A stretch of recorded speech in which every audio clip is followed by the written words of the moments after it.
smallpox, we also have influenza as well as cholera. And many of these pandemics have come and gone, but although smallpox has been labeled as one that had been the most brutal because it has claimed very many lives, from 200 to 500 million people within its time of existence, which is 12,000 years. Now, in the month of December, we got to hear about the outbreak of what we call coronavirus, which is also referred to as COVID-19. And this was in China, Wuhan province.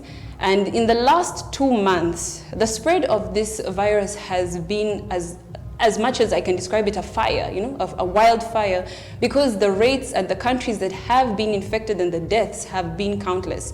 Right now, we have very many countries that are included. Out of 166, we have the examples of China, we have USA, we have Italy, Rwanda, to mention a few, and the death rate has been completely and really, really high because it has claimed close to 8,000 lives, and it has already infected 207,000 people worldwide. So it has taken the universe, the country, and the world by storm. Now, when we look at Uganda, we are fortunate as Uganda because it has not reached Uganda. We have not recorded any infections or any deaths as a country, Uganda itself, which is an advantage, and the reason why the government has already come up with various measures in which it can control and keep the status of the country.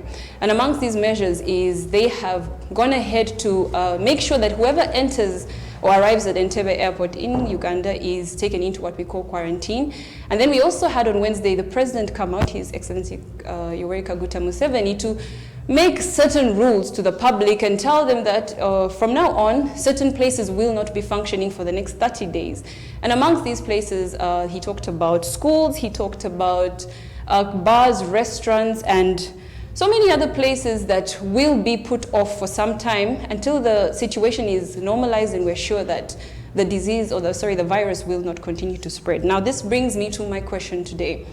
Now, these businesses have been put on hold, but then what happens to the economy itself? So we have still been discussing the coronavirus and its effects on the economy of Uganda, and we have been asking you what you think are practical solutions as to how the people who will have to close their businesses or suspend them will be able to cope. What do you think they can do? What suggestions you have? I do have a few comments from 2 people on our Facebook page. That is Martha Muhumza. Now, Martha Muhumza says that it's going to be hard on the economy, of course, but life needs to be put first, and that is something that people will need to learn to understand. Thank you so much, Martha. We also have John Akena, who says, I believe this is the best thing that the president has done in a very long time.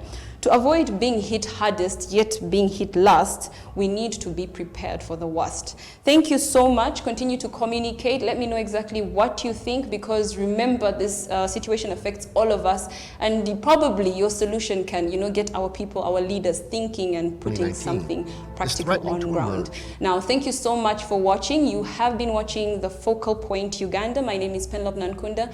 Thank you so much for watching Record Television. Remember, we will be here same time, same place. Continue communicating. I will be looking at your opinions and airing them out. Otherwise, for now, have a lovely day.